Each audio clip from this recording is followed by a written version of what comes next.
So, good morning, class. It's nice to have you around again. Uh, for our colleagues from Linguistics, we miss you. But I hope you've been able to watch the video for the previous, the last two lectures. Feel free to connect with Kafaya and Honey in case you have any problem. There is a notice here that some people will be removed from the meeting, but you can log in back. Uh, you know, if you are one of them.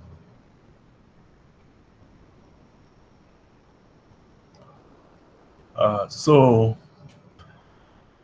try to create time to have further discussion with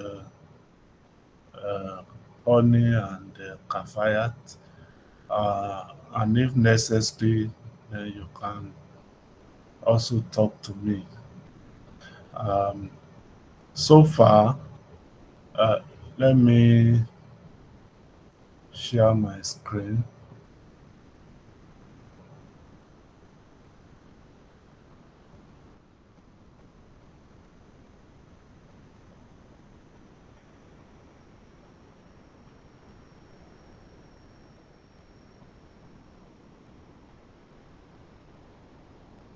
So the course material is available if you have not yet gotten your own, and I always encourage you to go through the materials ahead of the class. So far, we have introduced ourselves to the the course, the PGM, probabilistic graphical models. Um, we have seen the fact that is a combination of two powerful uh, fields, the graph theory and the probability theory. We peruse or review the historical background to the course. We have also looked at the types of probabilistic graphical model. Uh, is, Specifically, we talk about the Markov networks and, of course, the Bayesian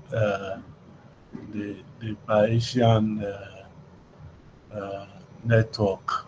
So then we have looked at the application areas, uh, but we are going to further you know, discuss the applications today. Beyond that, we've moved to chapter 2 of the course material, which focus on the fundamentals of probability. And I've emphasized that uh, is the backbone. Probability is the backbone of the techniques, of the course.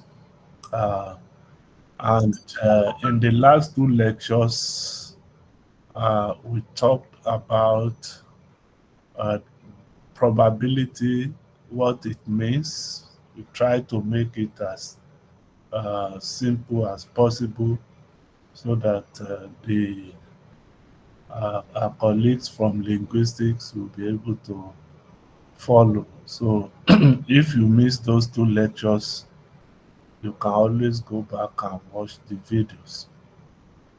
So we define probability, uh,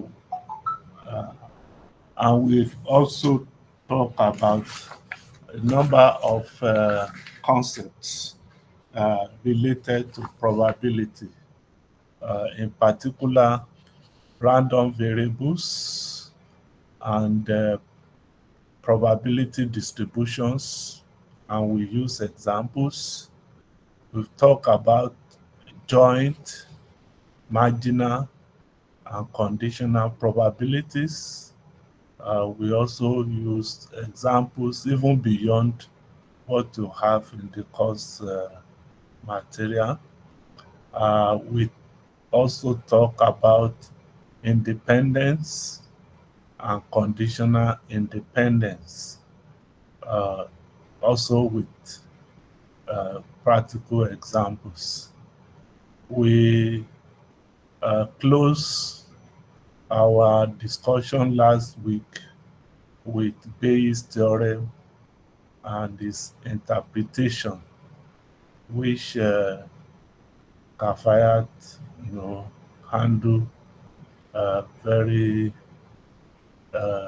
excellently.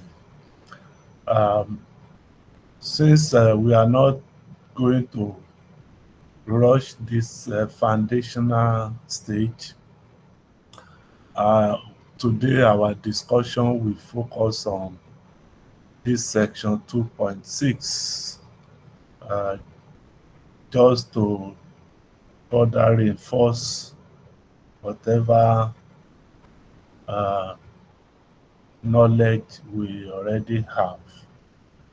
So far, we've been discussing about probability theory. Like I said, independent, I mean, about random variable probability distribution, conditional probability, and all of that. So we've talked extensively about those concepts, but how do we now apply them, or how do we now use them, uh, particularly in linguistics? So that's the kind of that's the discussion we want to have. It's not going to uh, be holistic in a way, but it's just to set the, the tone, and of course give some sort of um, preamble to what will come later.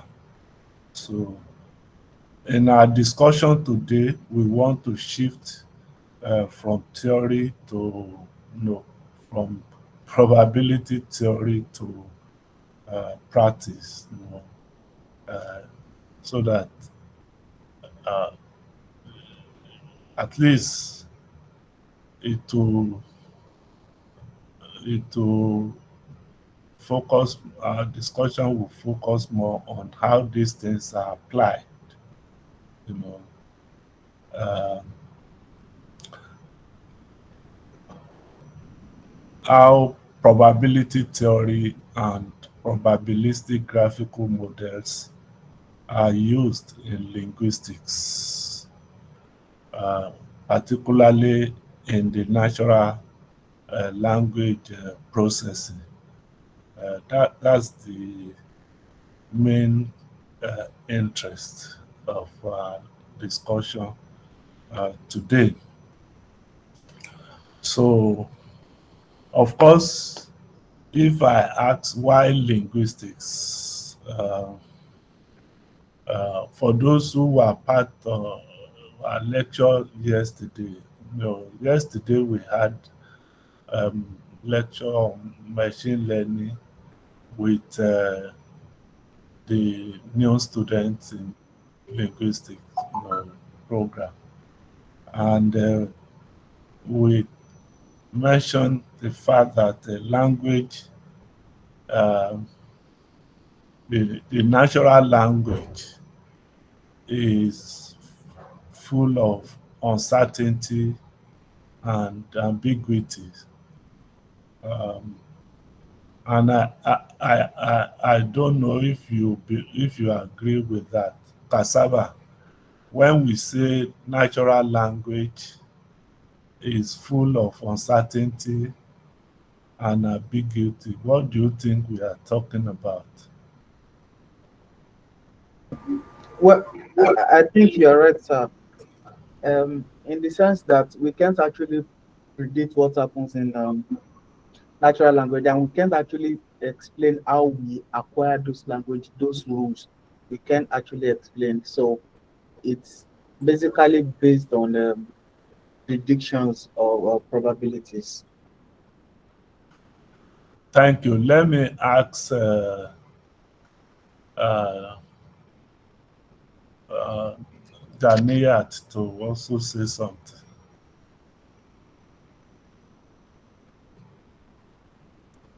Okay, sir. Natural language is probabilistic in the sense that humans are able to generate new sentences, maybe from existing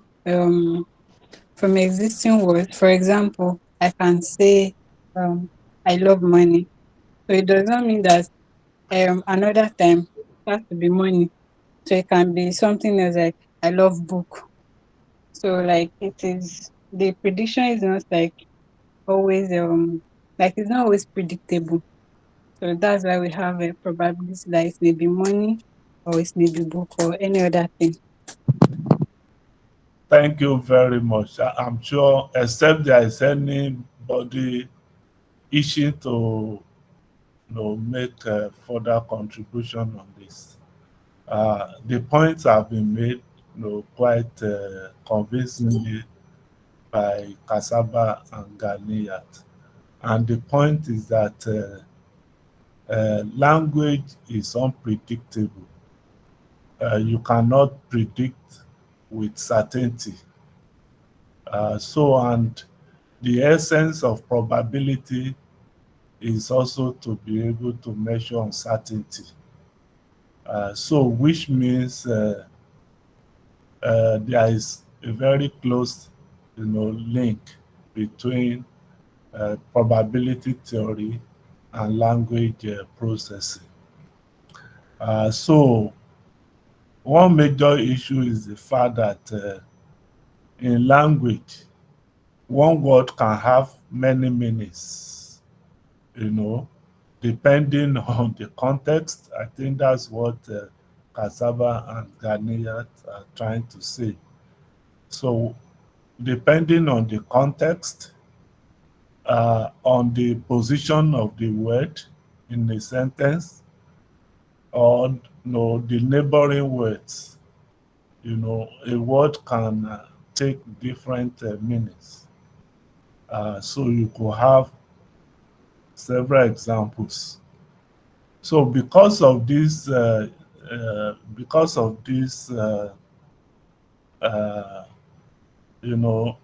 certainty and ambiguity in word. Um, Yesterday we used example of bank. That could mean the riverside. It could also mean a place where you save money or you borrow money. There are so many words like that that are quite ambiguous. So all these make probabilistic modeling a natural fit for language related tasks. So our discussion will explore three core examples of how probabilistic graphical model help computers to understand and process human language. Remember, we are in the field of artificial intelligence, and the whole idea is to train the machine, the computer, to be able to reason the way humans reason, and be able to uh, form sentences. So you can have uh, machine also uh, communicating. So you could have uh,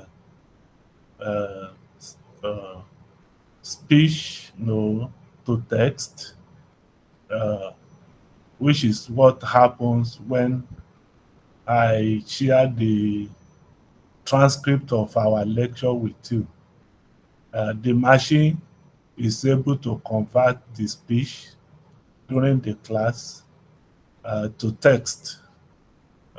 You could also have uh, uh, text to speech and vice versa. So how do you make machine to do all of this? Probabilistic graphical model plays a very significant role in this area. So the first example that we are going to talk about is is on part of speech tagging. Uh, Part of speech tagging.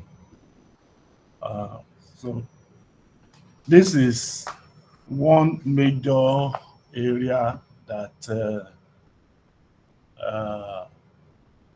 PGM, you know, uh, is used to model language.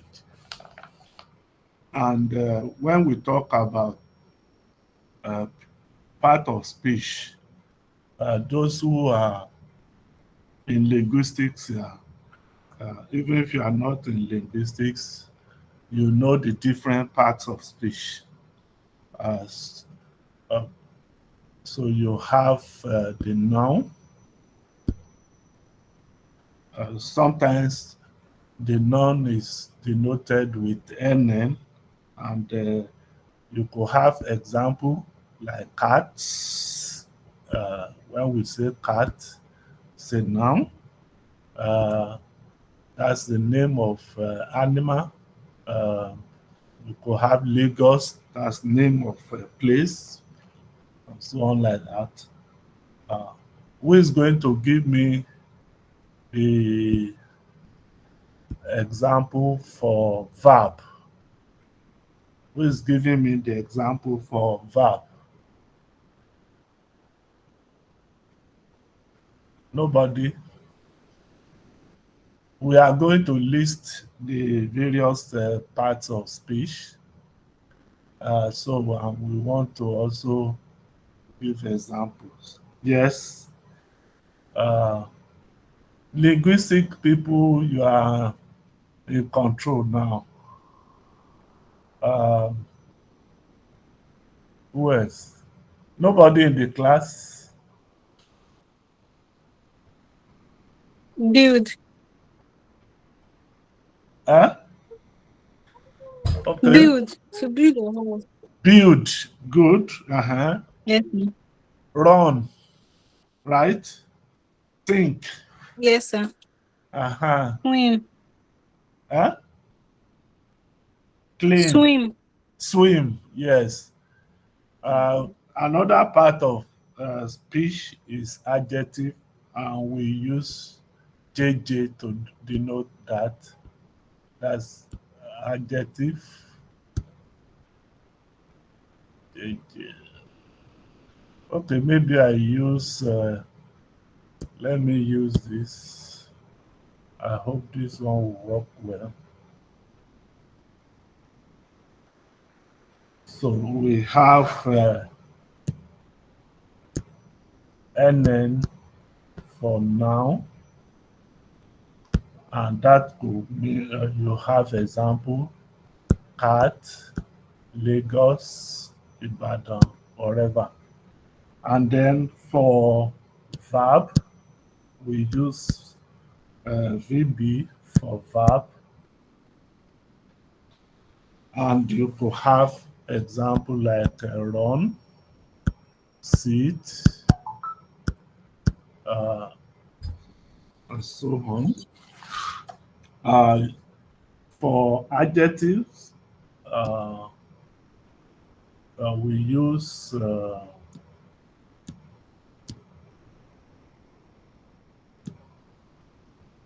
we use JJ for adjectives, and you could have words like quickly, words like no, Sir, quickly is an adverb, sir. it's an adverb. Yes, and very. So give me an example for adjective Like and use it. okay, beautiful, young. Beautiful Yes, and young. for adjective. Yes, sir. Wow. Okay, let's list all of them. Let's list all of them. Adjective, adverb, we use RB for adverb. For pronoun, we use PRP. Pronoun. For determiner, DT or determiner.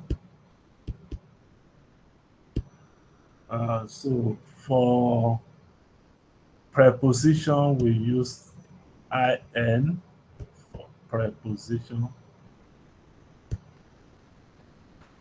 Uh, for conjunction, we use CC as the tag for conjunction.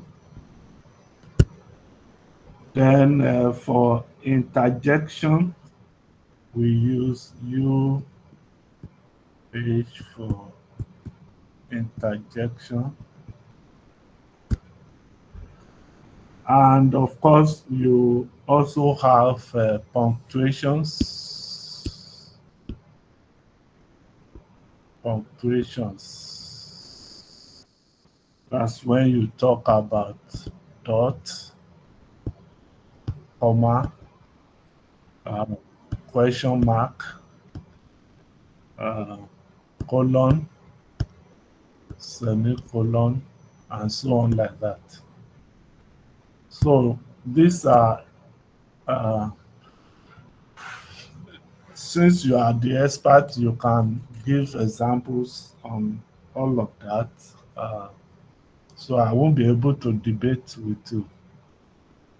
Uh,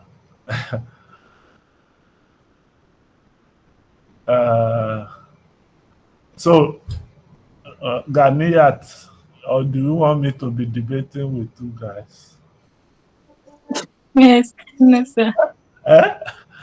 I should learn from you.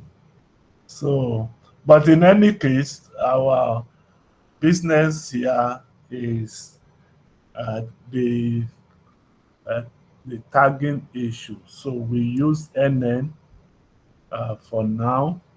We use VB for verb and so on like that. So when we have words like example that we have here, like time flies like an arrow. Time flies like an arrow. time flies like an arrow. Of course, if we are trying to train the machine, you know that if you take this word, for instance, flies, it could, a lot of uncertainty, you know, will surround it if you are trying to predict what will be the next. Because what is here, this fly, to predict what will follow next, or if you if you are starting with time to predict what will follow next, uh, you you have a lot of uncertainties to take care of. So uh, part of speech tagging comes very handy.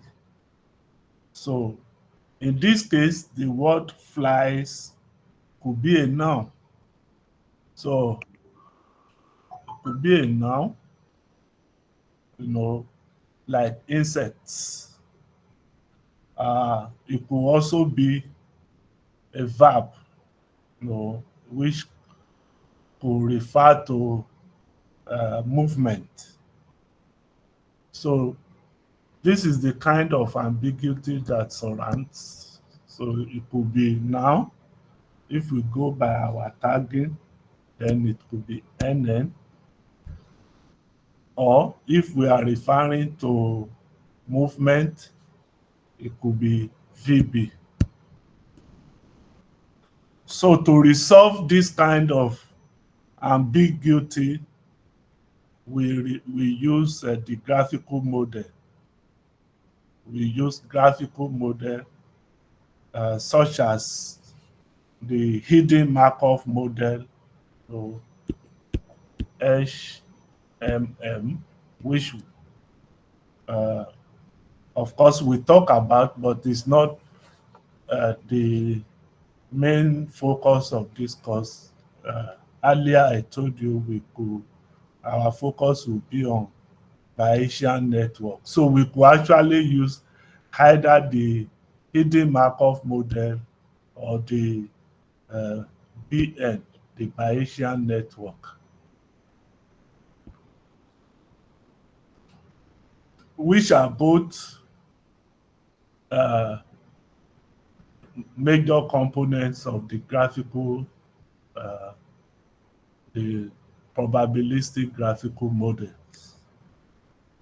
So these two approaches use tags, you know, so the two of them use tags.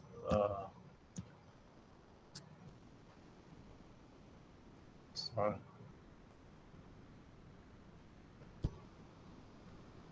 Just a minute. So the two of them use tags, those tags that we mentioned earlier, to predict, you know, they use the previous tags. So if they want to predict what will follow, they will use the previous tag to predict the most likely tag for the next word. Am I communicating? If you are following me, type Yes, yes. sir. Yes, good. So remember Yes, what sir. we are trying to. Yes, I'm happy that you are following me. So Yes, sir. what what PGM does is to use the tag for the previous word to predict the tag for uh, the next word. So if the previous word, for instance, in our this thing is noun, then can noun also follow noun? Uh, Anybody in linguistics can address that. Can noun also follow noun?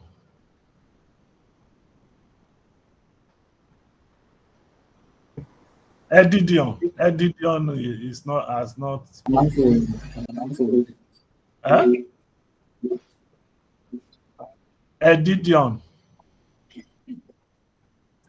Or you are just okay. Good Cassava. morning. Good morning, sir.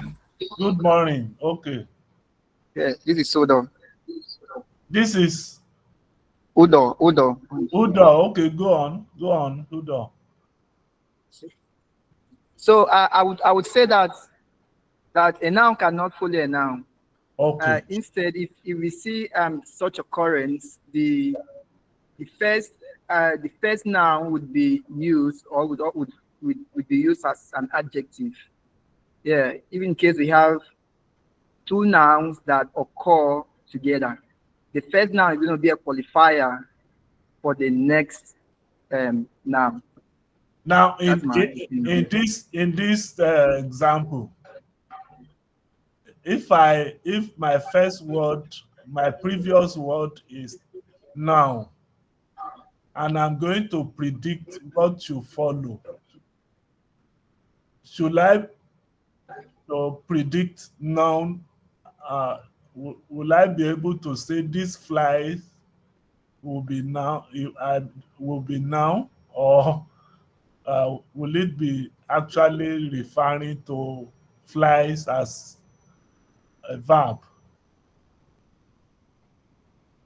Okay, in that situation, I would not say a noun cannot follow a noun. So the prediction should be that a noun should be followed by a verb, most likely. So the prediction will be that this flies is not a noun, it's actually a verb. Yes. That's the point being made. That and that's how tagging, works in probabilistic graphical model. So uh, so once the the the tags are properly applied as we have, so time here is tagged as noun. Uh, Flies is tagged as verb. Like is tagged as preposition, and is uh, tagged as determiner, and the arrow, of course, is tagged as noun. So, in other words, uh,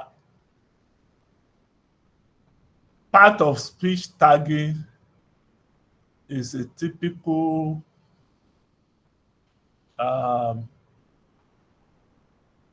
example of how probabilistic models are used in natural language processing.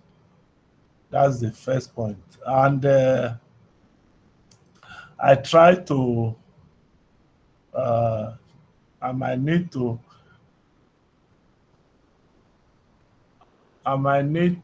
open my,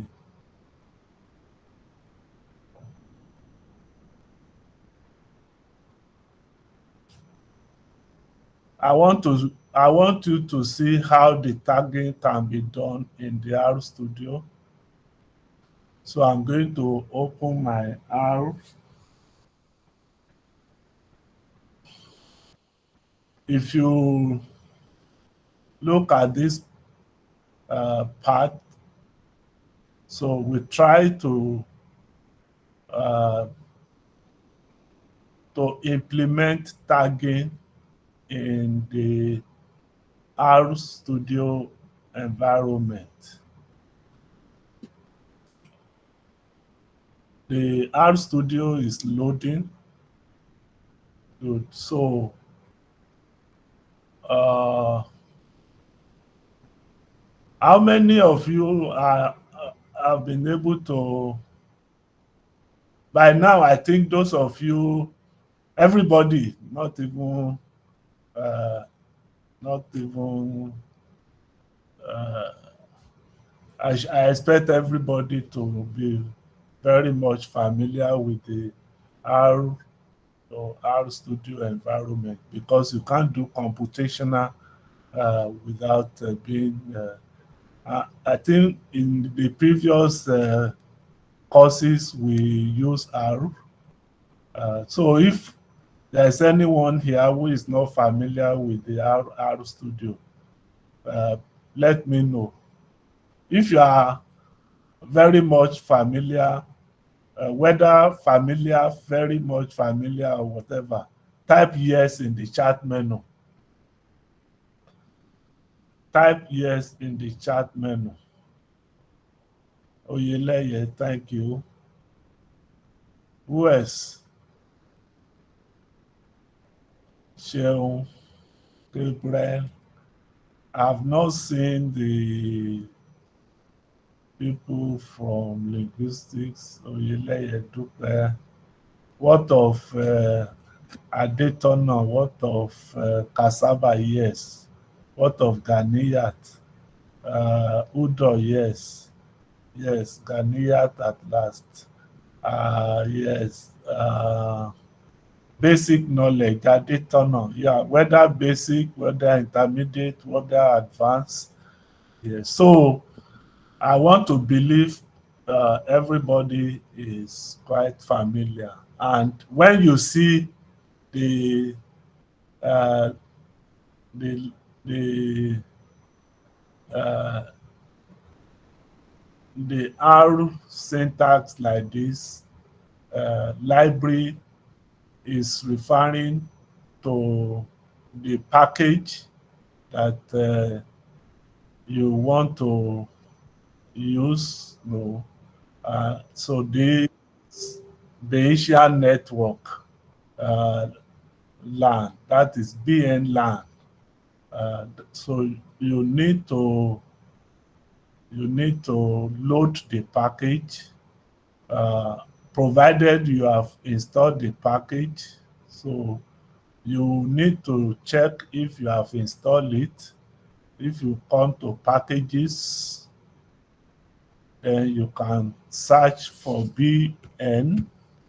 So is there BN LAN? That's Bayesian network structure learning, parameter learning, and inference. That's the package. So be sure that you install it. If you don't, if you have not installed yet, then you can come here, click install, and then make sure you have internet connection, and then search for BN LAN, and you will see suggestions, and then you can click install. I've installed already.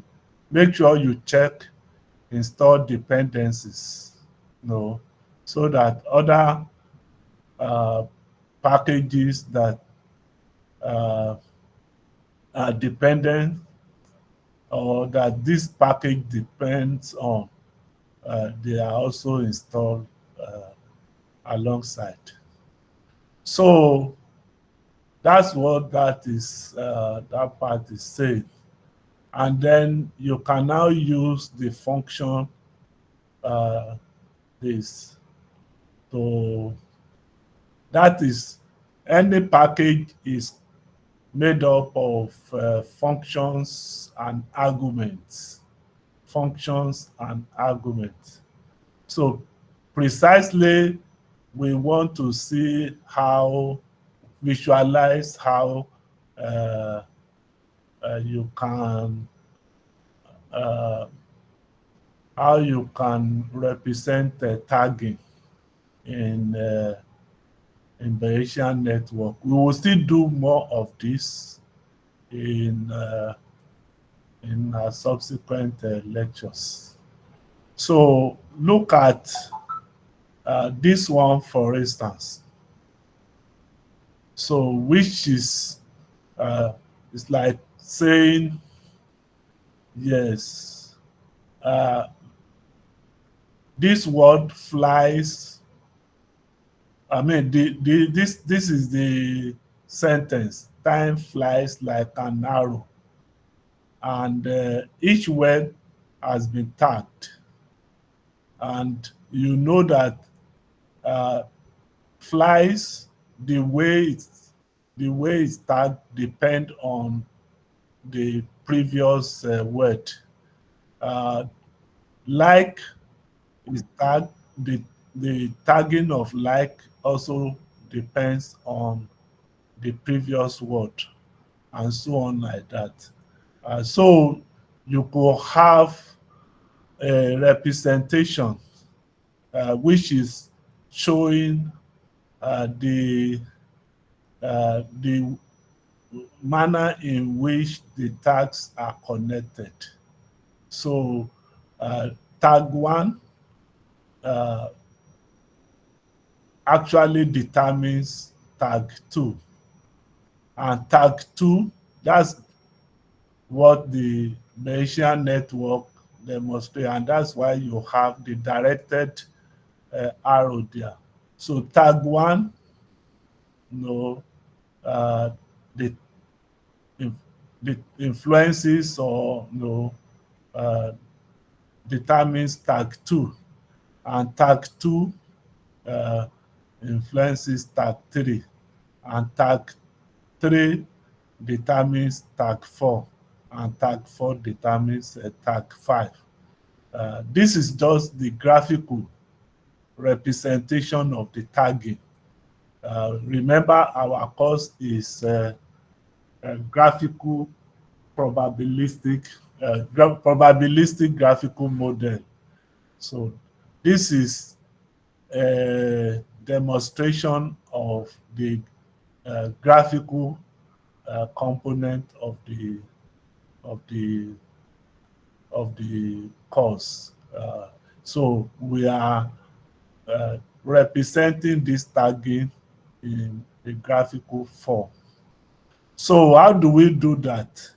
That's what we have here. You have to learn the process. So see this tag 1, and then this is showing that tag 1 condition, we've talked about the conditional stuff.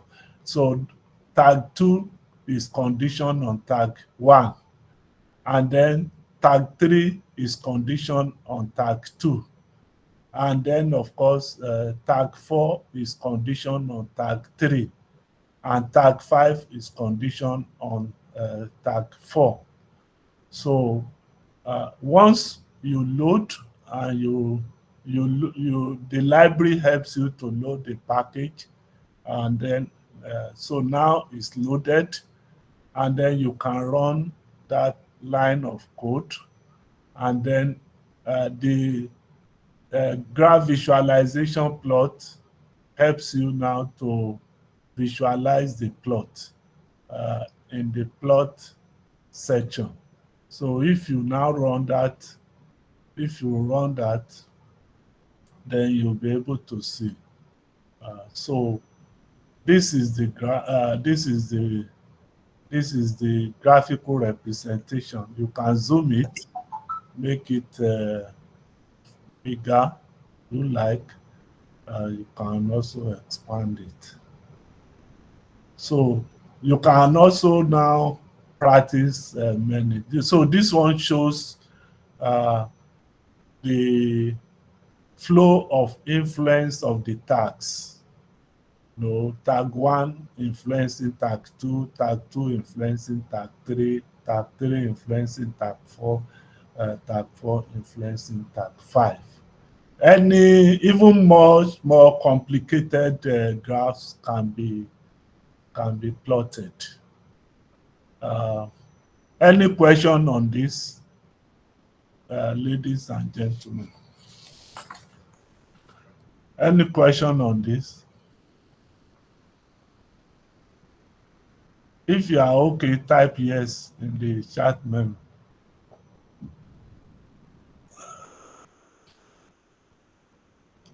If you understand so far, Oyeleye, thank you, thank you, thank you, thank you, thank you.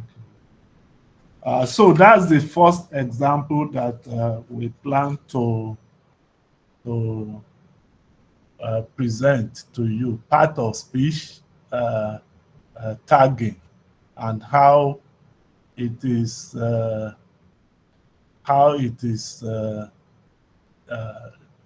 implemented in probabilistic graphical model.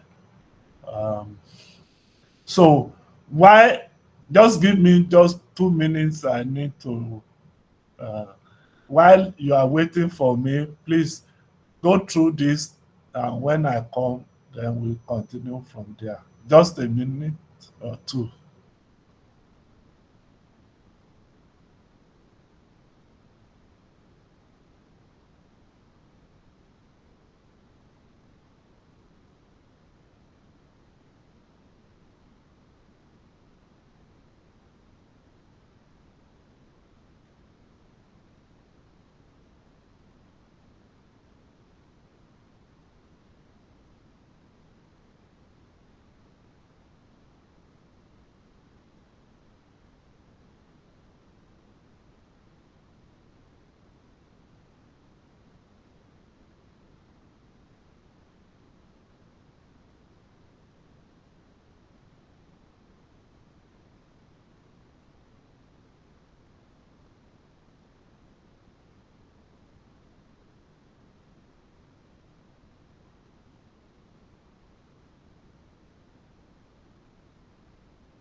So I'm back, and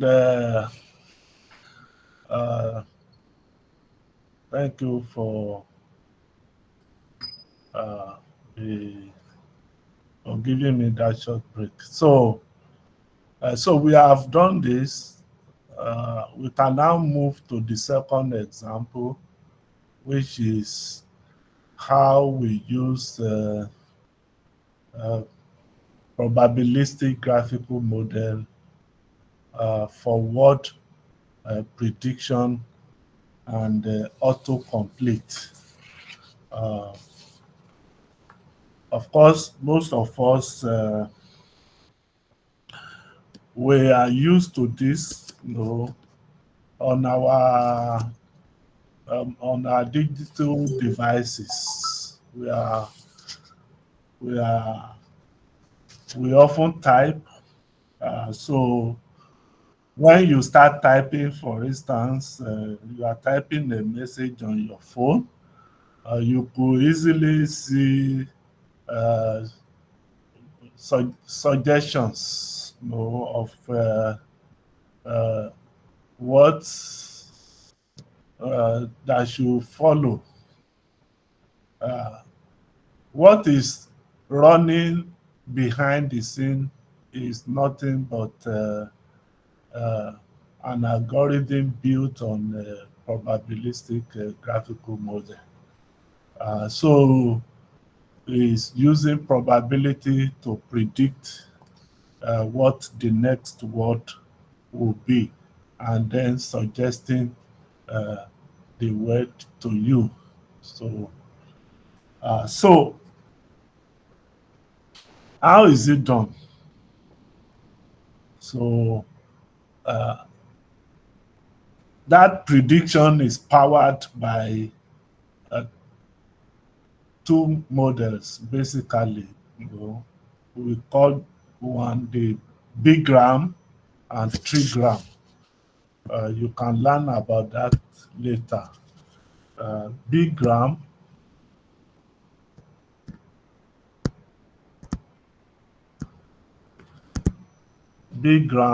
and trigram.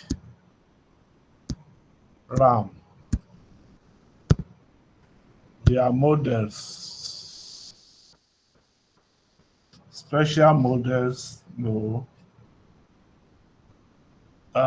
probabilistic, in PGM. They are special PGM models. Bigram and trigram. This is B.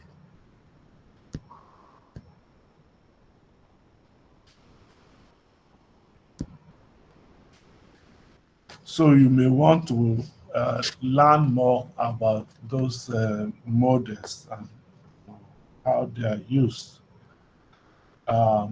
So in our example here,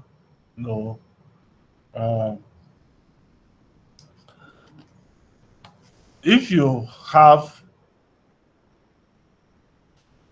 this word, I am,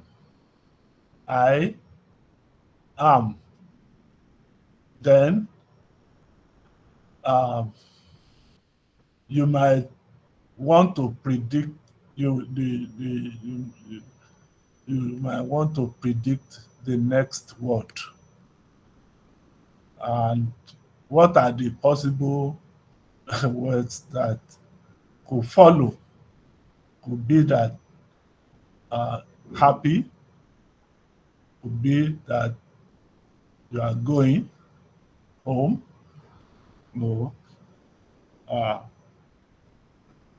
or you could be that there could be many other things that could follow.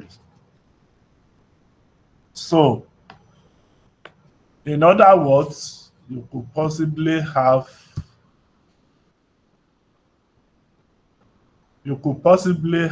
a table like this: previous, next, and then with an associated probability. The previous that we all know is I am, and the next could be happy. And then again, the previous that we have is I am, and the next could be going. The previous again is I am, and the next could be home. We can continue like that to see all possible next. So if I am, can somebody else give me another possible next? I am happy. We don't want to say I am sad, but sad is also possible. What are the other possible words that could follow I am? I am running. I am running. Thank you. Somebody said I am lucky. Oyeleye, thank you. I am jumping, and so on. So what we do is to possibly generate all possible words that could follow I am. All possible words that could follow I am. And we have to now associate probabilities with them. For purpose of this discussion, of course, we are limiting ourselves to 3. And then the probability we associate will show the likelihood, we show the measure of certainty that we have that the next word, that word is the next. So if we say, for instance, this is 0.5,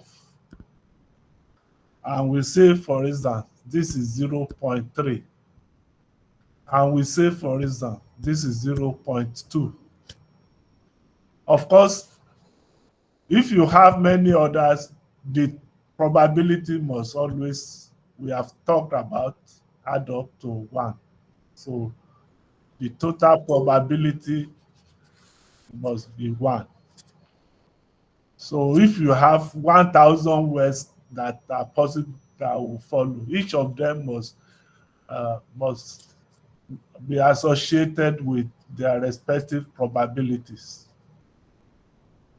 But because we are using 3 here, then what does that 0.5, 0.3, 0.2, what does it tell us about the certainty or uncertainty of the corresponding word that is next?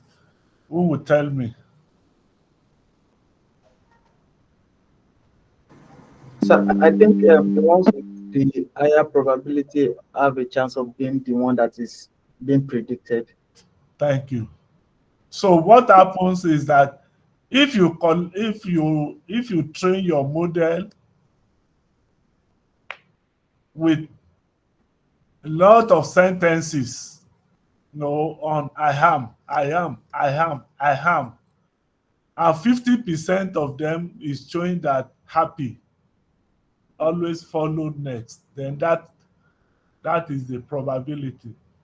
Because we've defined probability in our previous lecture as the number of favorable outcomes over all possible outcomes. So you are simply counting how many times happy follow I am, how many times going follow I am, how many times home follow I am. So this gives you the classical probability. So this is what we call the classical application of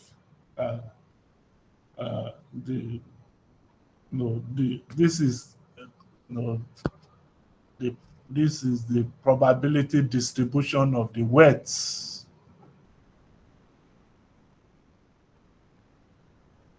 So, which then means that we can predict the next word. So I can write the probability that the next word, in other words, I'm predicting the probability of the next word, given that the first word is I am, quote. So probability of the next word, this line is read as given. We've talked about conditional probability.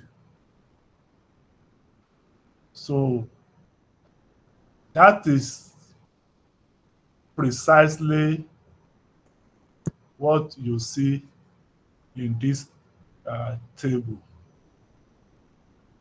So you could now say the probability of the next word being happy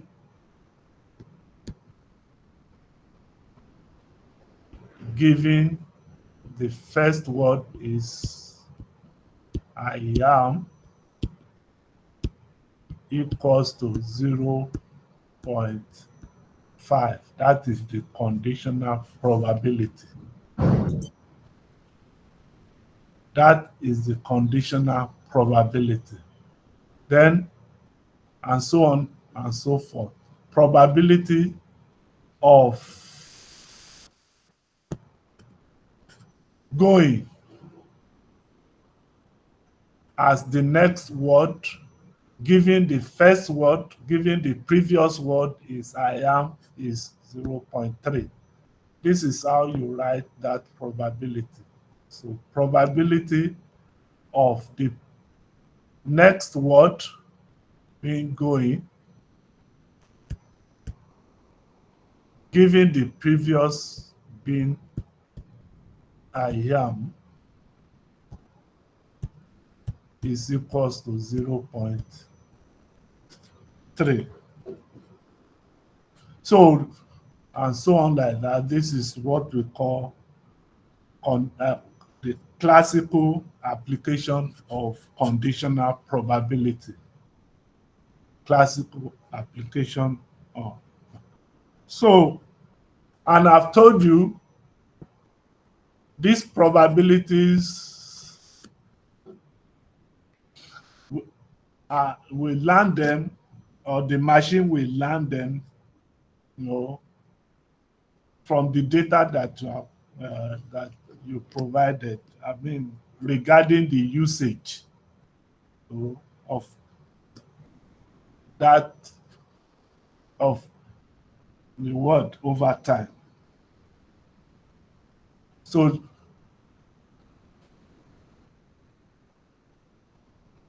this is again an example of word prediction and autocomplete. And this is how how you get suggestions when you type, message on your phone. So it's able to look at data from other users when they type the sentence or the word, the probability when you type a word,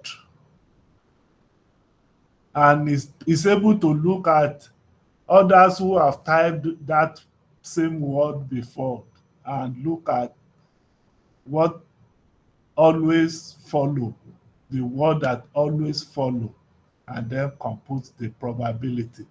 The one with highest probability is the one that is now suggested to you.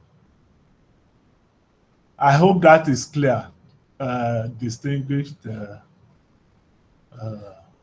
colleagues. Is that example very clear to Yes, you? sir. Yes, because all I Yes, sir. want is for you to see the practical application of all these things we are talking about. Let's go back to our note. So I've explained, even this one that I've explained now, again, we can, yes, so we can do all this stuff in R. So you have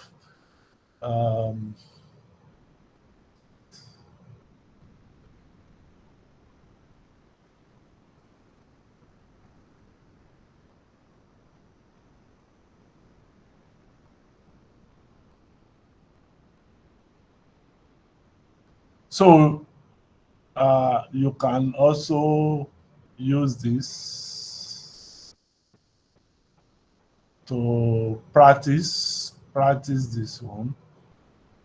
Just so type all of this in your in your R and try to run. So that helps you to get the probability of next word, given the previous word. That's the precise table here.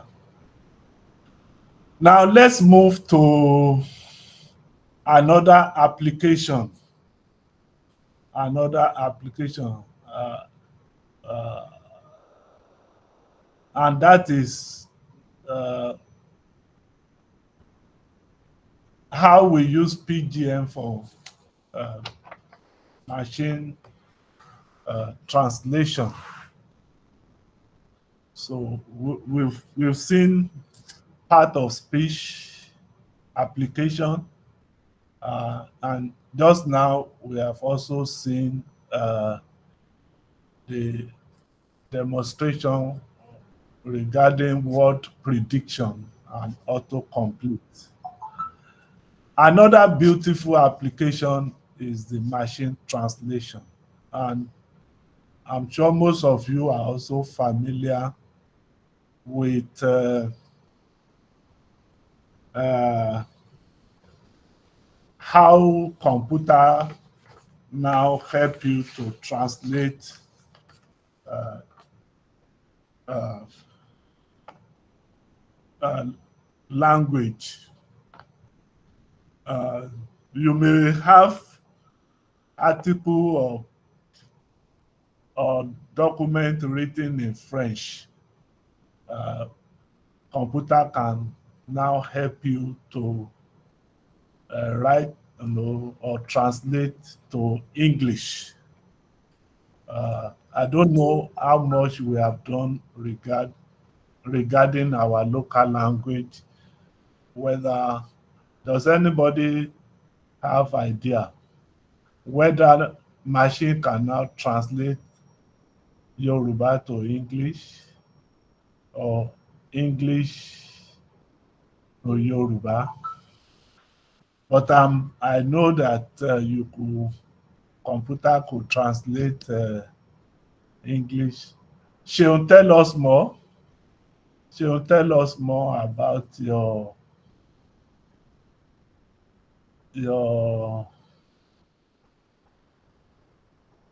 yes. Okay, About sir. your response. There are a lot of translating softwares now that has embedded our local language into it. English to Hausa, English to Igbo, and English to Yoruba, and also there are keyboards now that supports our local languages too, that have been Really? developed by. So yes, they are doing it already, sir. Oh wow. So what's left for you people to do? What do you think is left for you people to do? Because for now, Yeah, when we use it, the more we use it, the more we build the machine, the more it gets more data that can be able to now use to predict the languages better. So excellent. the Yeah, one we get, the one it gets stronger and gets better. excellent. And the truth again is that yes, if you talk of Yoruba, there are still different dialects, if I'm correct. So do we have the one that can translate to Ekiti, to Ijebu, to Cheon? Yes, I feel like the one I've used is majorly like the general That is trans. that is the point. So there are still a lot to do, to very to languages that I don't want to say they are not popular, but not very common. You know.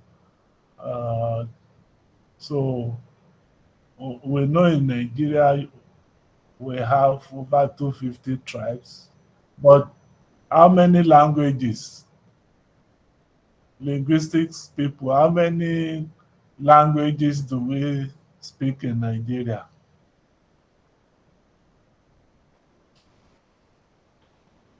You don't have idea? How many languages? So there are over 500 languages. So it's difficult to be precise. Ghanaian is not precise. Okay, so but at least you've given us idea. So another beautiful application of machine learning is, of PGM is machine translation. And in this discussion, I want to use, uh, the example of uh, you know, uh, uh, English being, translated to French. So, and we are using these words. So for English, I love cats. Of course, who is the French expert here? I'm not good at pronouncing French. Who will pronounce this for us? Mustafa? Jamil Leschat. Am I correct? Jamle chat. Jam Lesat.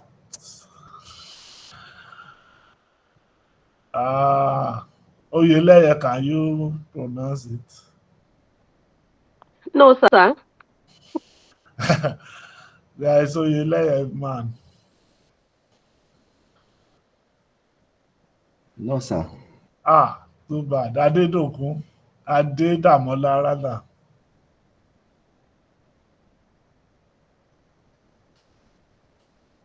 It's not here. Cassava. Eh? Sir, Exactly. Yes. my laptop went off. I just changed the battery Okay. now. I I'm saw just that. plugging it back. I saw that you were cut off. Okay, no problem. So um I hope this translation is correct. I love cats in English, translated as Jamel chat. So Yes, it's correct, sir. okay, thank you very much. So if we have this, then uh, we now can do what we call probabilistic alignment model. Probabilistic alignment model.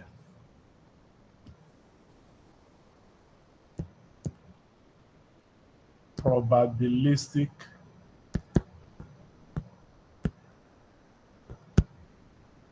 alignment model.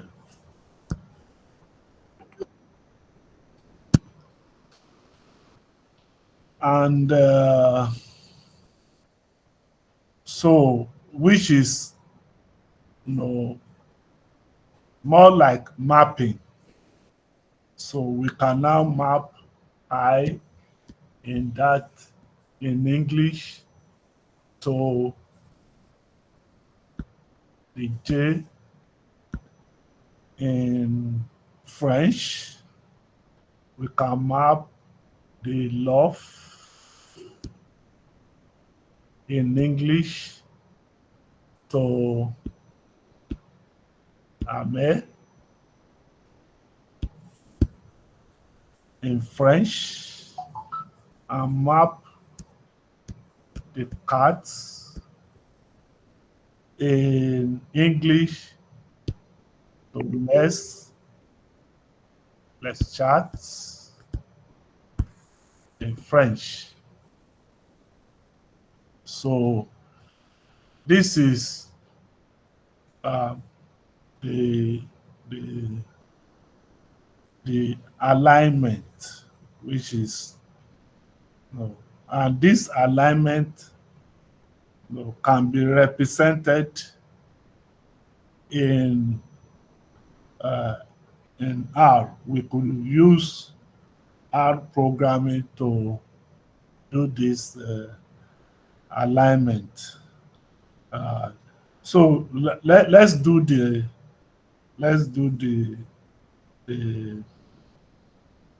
alignment, in R. But where we are going actually is that we want to be able to create what we call the word alignment matrix. The word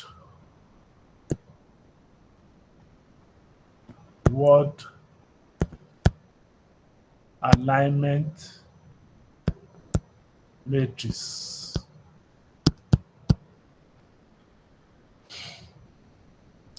So in that matrix, we sort of trying to create a table, more like a spreadsheet, where you have variable 1, variable 2, and variable 3. And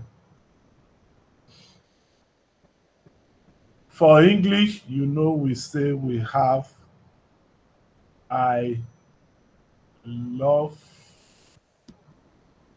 cat. And for the French, we have PGM.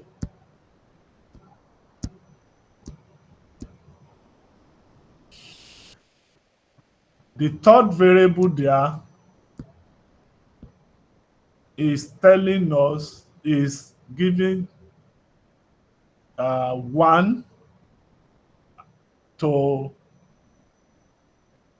the value in variable 1 that is having the correct interpretation. So, and 0 to any other one. So in the interpretation, this will have 1 because that is the correct, and then this will have 0 because it is not correct. This will have 0 because it is not correct. But there are still other words here. So if I have I love cat again, the other words are ame,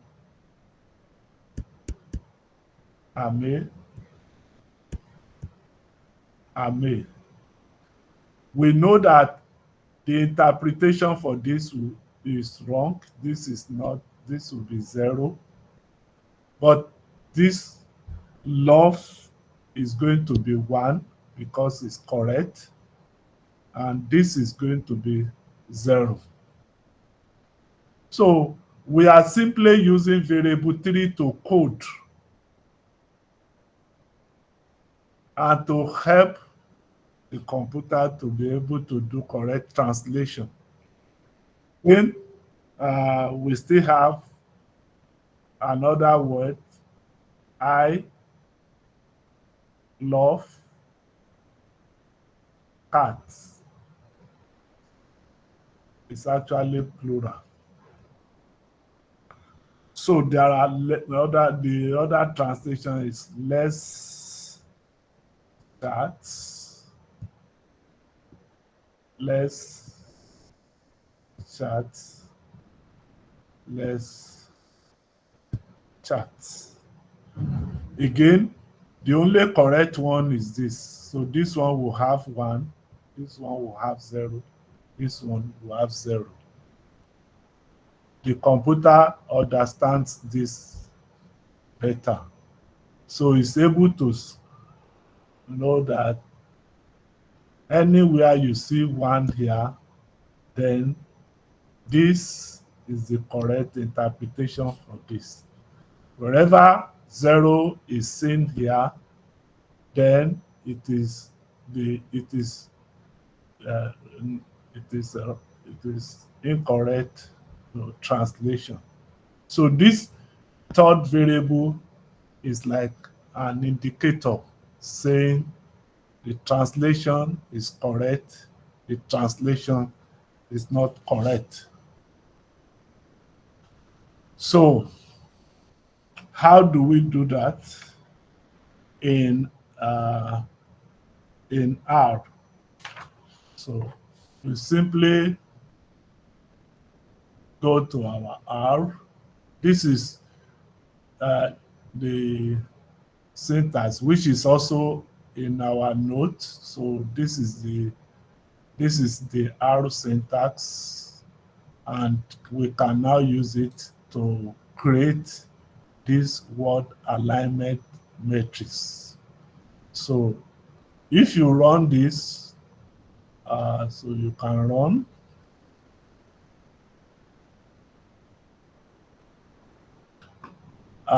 So this will first of all create a sort of 3 by 3 matrix. This is the matrix. And then you can now name the columns and also name the rows. That's what lines 9 and 10 will help us to achieve. And then you can now display the table. First of all, you convert it to data frame. So that's what line 13 will help us to do. And of course, to create the word alignment, you need to use the neat cable function, which is what is line 14 tries to do. So this is the table, the word alignment table. Yes, Sulaiman.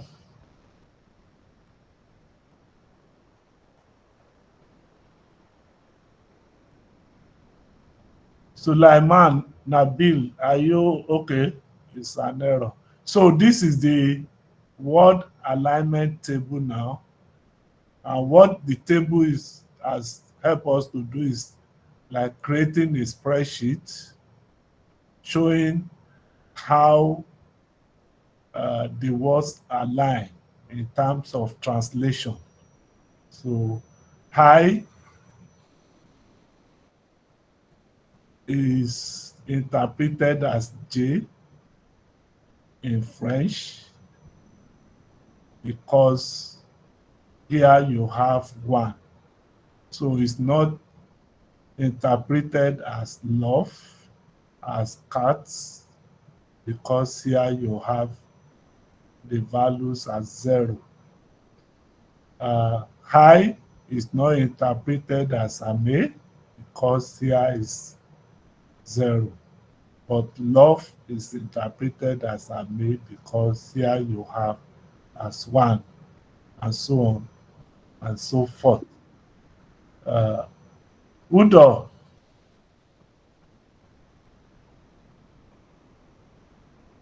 Okay. Yes, sir. Thank you, sir.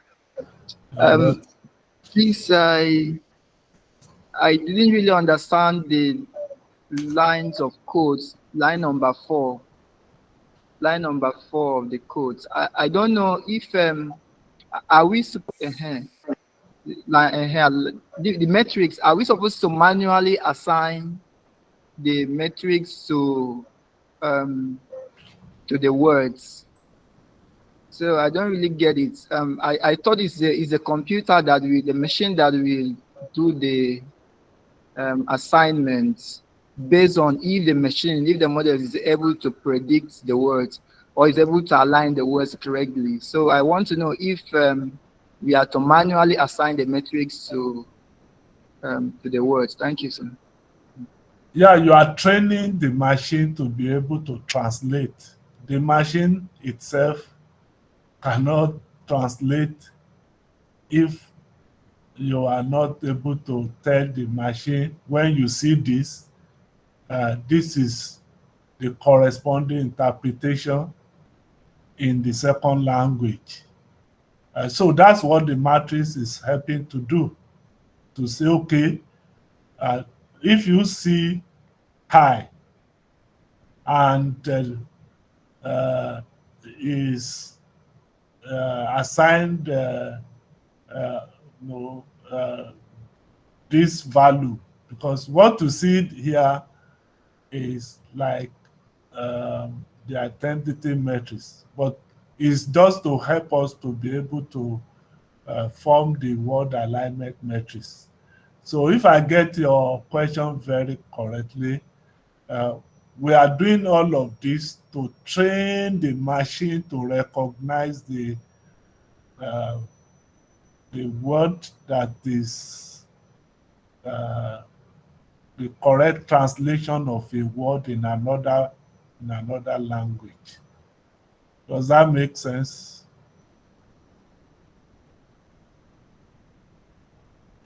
Yes, sir. So this is where I will stop, and then Kafayat will take over, possibly review what we have done, or uh, you may not go further to this, because next week I want to talk about computational conditional probability table before we move to uh, chapter 3 of the course material. But depending on your interest, Kafayat, you might want to review some of the exercises, discuss or review the lectures so far, and then later Honey can also give them, interact with them on the, particularly on the aspect uh, of the multiple choice questions relating to what we discussed today. Good morning once again, and thank you for your attention. See you next week. Thank you, sir. Thank you, sir. Thank you, sir. Thank you, sir. Thank you very much, sir. Okay, good morning, everyone. Yes. Okay, Miss. Okay, Miss Anili. All right, so thank you very much. Prof has already taken us through the practical aspect. There is nothing much to say. Just ask if you have any question from maybe last class, especially the linguistic students that were not in class. You might have any question, or if you have any issue facing the assignments you were given, so that we can tackle that together before I leave the floor for Miss Oni to treat the multiple choice with us.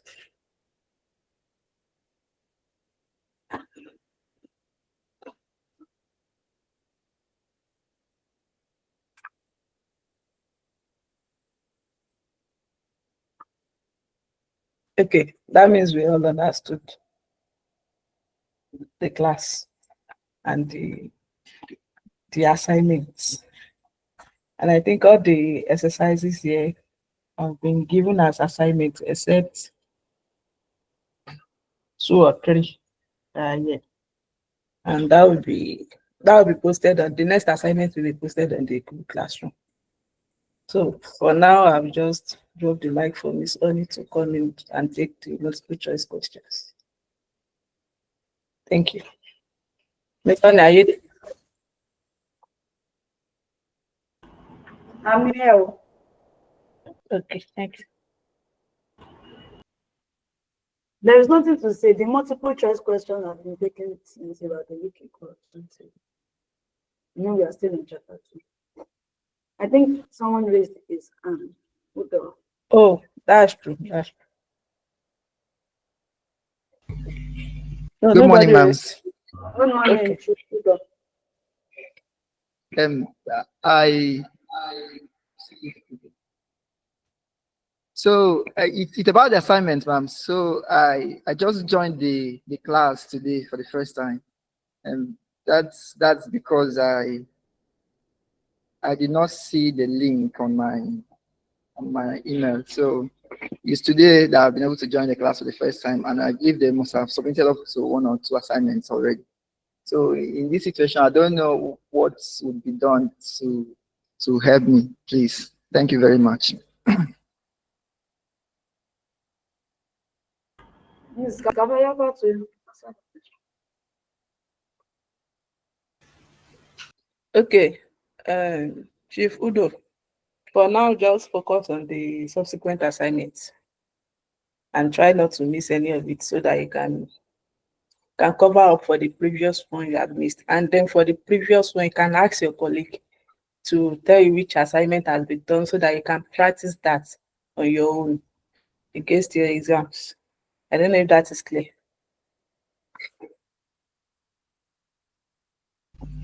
Okay, yeah. All right.